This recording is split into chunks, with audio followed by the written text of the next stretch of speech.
Today's message is kind of a Debbie Downer message. It's kind of a Debbie Downer message, but we're going to try to work with that idea for a little bit here. One of my spiritual disciplines is I get up in the morning, and like most of you probably look at the news or you look at websites that you follow. I go to the obituaries.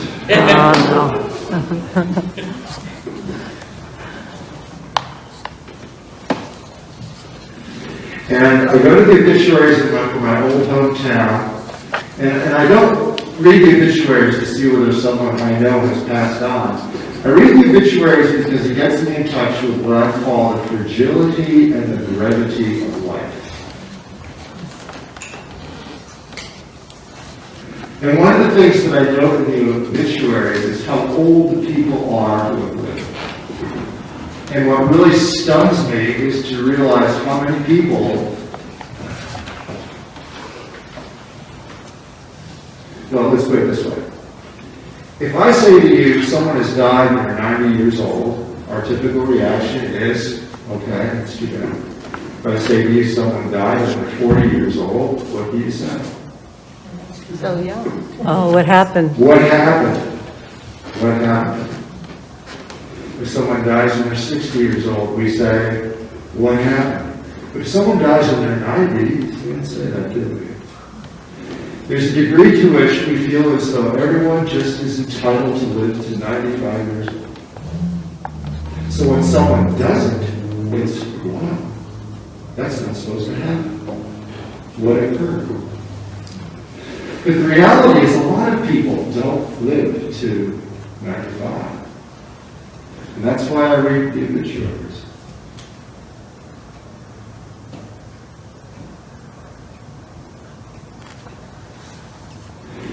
My sense is that we kind of live in our own little bubble, in contrast to many, many years ago, where we knew everything that was going on in the village, and there was a sense of connection between people.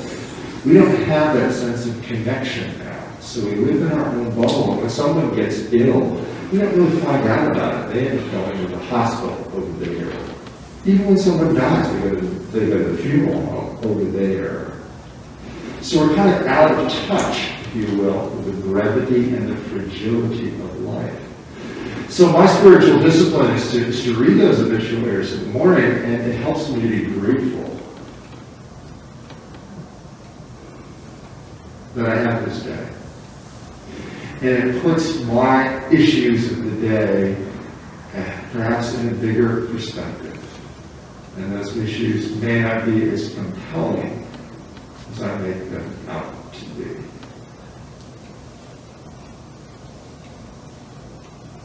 Now, one of the things, that's the Debbie Downer part, one of the things, but we're going to get back to that in a minute. One of the things that I've noticed about the obituaries, you have to work with me a little bit on this, it's almost like a pro forma thing. I'll read some of them, not all of them, but I read some of them. And I've just been amazed because, I'll pick a name. Robert. Robert was committed to his family, committed to his children. Nothing brought him greater joy than to be with his grandchildren. I'm thinking, whoa, what a great guy this was. He would give the shirt off his back to help someone in need. I think, whoa, what a great guy. The thing is, this is written about one person after the next person after the next person. I told my wife, I said, when I die, you better make sure that you put down, John was committed to his family, to his children, his grandchildren, because if you don't put that down, someone's going to think I was like a criminal myself. You read this, and I think to myself, we must live in heaven on earth. Everybody is committed to their family, to their kids, to their grandkids. They're all helping people in need, helping people out. There can't be any poverty. There can't be healthcare problems. Because everybody's helping everybody else out. It's unbelievable. So I thought to myself as I looked at this, I said, I'm going to write my own obituary. I'm something of a control freak. I'm going to write my own obituary for the family to print, and it's going to be based on truth. None of this flowery stuff. It's going to be based on truth. John loved being with the grandchildren when they were 2 and 3 years old for a maximum of 45 minutes. The grandchildren loved John because whenever he brought them back home, he gave them all kinds of candy with the hope that their parents would then have greater appreciation for what they put him through when they were younger. John was married to Marcia. For a month during the courtship, he kept his act together. She suffered in marrying him. It's a testimony to bait and switch. We lucked out. John was a pastor. He tried. We're not going to write anything else.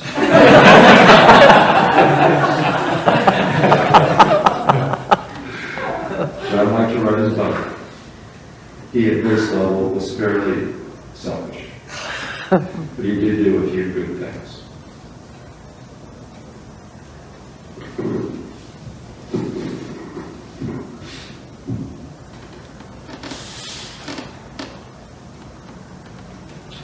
He, at this level, was fairly selfish. But he did do a few good things. Now, to be honest. I'll be very honest. We say in the confession that we're all sinners. The reality is, I don't think we understand sin.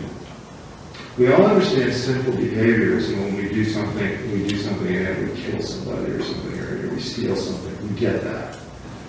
But what we don't understand is that sin is a condition in which we live. If I had a glass of water here and put a drop of food dye in it, the dye would permeate the whole glass. That is a great illustration of the way sin is. It just permeates our being.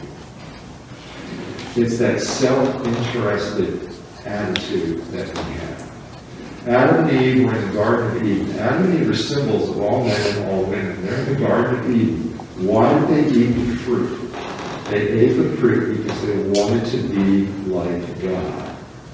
It illustrated that instinct within us that says, I want things to go my way on my terms. I want to be it. Now we get when I do something hurtful, we get that. But what we don't understand is the way in which that instinct permeates which you may not sinful. I got something nice from my wife. It was a sacrificial gift. I love my wife. I gave her this wonderful present, this piece of jewelry, and there's nothing sinful about that at all. Except if you're like me. And if I have given a piece of jewelry to my wife, and my expectation is, give me an attaboy. There's a little bit of that selfishness in there. I remember 20 years ago, we decided we weren't going to do Valentine's Day cards. And of course, I got the Valentine's Day card for her. And of course, she did not get the Valentine's Day card for me. I never will forget that. Even now. A little bit of that sinfulness is there. We give a gift to somebody, it's a sacrificial gift, it comes out of love, but we expect, oh, thank you. Give me an attaboy, an attagirl. It's a little bit of that selfishness within us. It's not purely altruistic. And if you don't remember to thank me, I will remember. Isn't that the way it works? A little bit of that selfishness enters deeper. Even in the good that I do for others, there's a little bit of my ego escape. That's the concept of sin as being the condition in which we live. That's how it works. That's the concept of sin being that condition. So, when I write basically selfish, yeah, right. That's it. Now, on All Saints' Day, we remember these people who have died and gone to heaven. They are like us. Ultimately, they're sinners, just the way we are. But we remember those people today because we remember the good that they did. We remember the kindness that they showed. We remember the way in which they touched our lives. So my suggestion to you is our takeaway from this is that yes, I am this sinful person. Yes, I do love selfish things. Can I own the good that I do? Can I own that? Can I own the good that I do when I gave a card, when I gave a gift? Can I own the good that I do? Recognizing where it comes from. That one says, I am a sinner who can do saintly things. See, there are two kinds of people in the world. The first are sinners who know themselves to be sinners who can do saintly things. And then there are sinners who pretend to be saints. Sinners who understand themselves to be sinners, who do sometimes saintly things, and then sinners who pretend to be saints. And frankly, I think that when we are the sinner who pretends to be a saint, there's always this little bit of unease because we know that the good that we've done is not completely altruistic. So there's a little bit of unease there. And then invariably we play the comparison game, but I'm better than that other person. And that's how we kind of justify ourselves. I'm better than that other person. I'm better than they are. Boy, that's an uneasy place to be. So one of the truths of Orthodox Christianity, what I would call Lutheran Christianity, is we recognize that we're sinners, and that's who we are. But I want to own the good that I do. That's why we remember these people today. We remember them because of the good they did. May we be people who recognize the truth about who we are. And that's a Debbie Downer perspective. But the reality is a Debbie Downer, but it's real. It's real. It's honest. We're not playing any games. It's real and it's honest. But it is equally honest to say, yeah, I may be that way, but I want to own the good. I want to own the good that I do. Because I have done some good. It may not be perfect. Sometimes my motivation may have a little bit of that ego in there. So you can pat on the back. You can do it, honey. Yes, now I feel good. Maybe a little bit ego involved there. But I've done good. I have done good. Let me own that. And I pray you can own the good that you've done.